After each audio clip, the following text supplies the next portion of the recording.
All right, how's it going, everybody? Continuing on in Hebrews, for they heard an awesome trumpet blast and voice so terrible that they begged God to stop speaking. They staggered back under God's command. If even an animal touches the mountain, it must be stoned to death. Moses himself was so frightened at the sight, he said, I am terrified and trembling. No, you have to come to Mount Zion, the city of the living God, the heavenly Jerusalem, the heavenly Jerusalem, and countless thousands of angels in joyful gathering. You have come to the assembly of God's firstborn children, whose names were written in heaven. You have come to God himself, who is the judge over all things. You have come to the spirits of righteous ones in heaven, who have now been made perfect. This is so layered. I could do a Bible study on every line here. This is fascinating.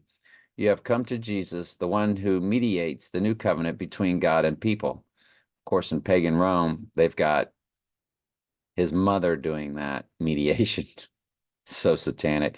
And they're the ones that brought you Christmas, by the way, which the Protestants now do because Protestants are now also teaching free will decisions.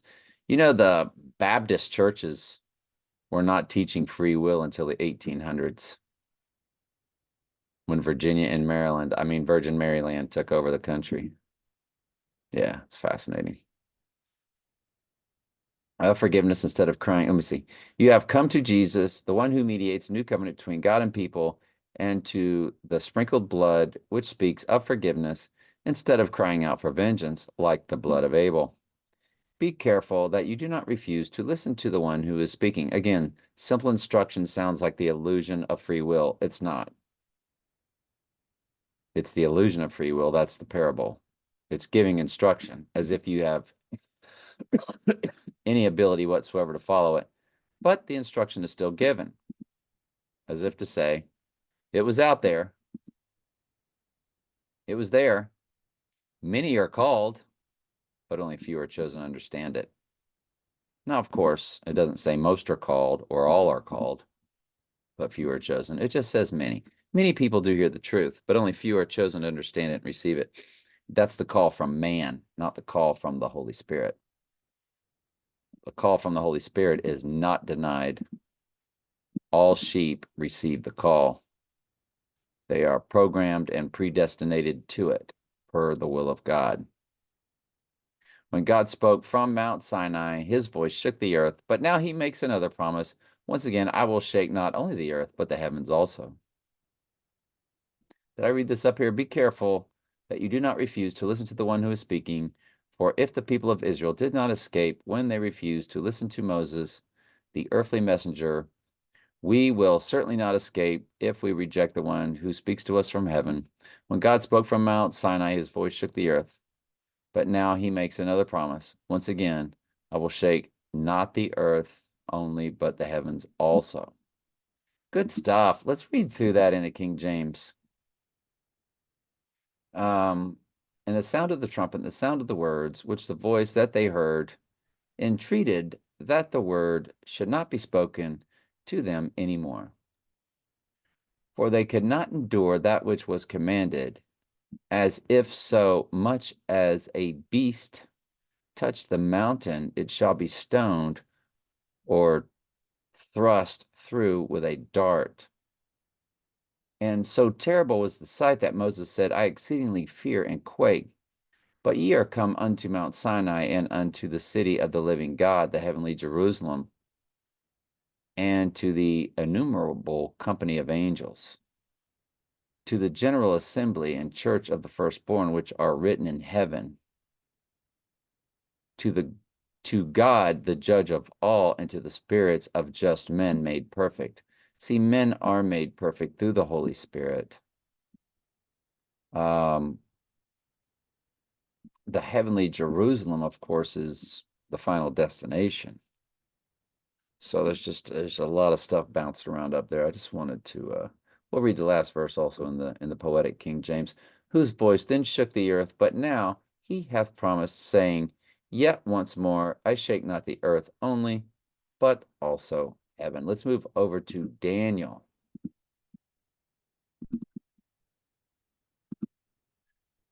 and were at the writing on the wall. Then came in all the king's wise men, but they could not read the writing, nor make known to the king the interpretation thereof. Then was King Belshazzar greatly troubled, and his countenance was changed in him, and his lords were astonished.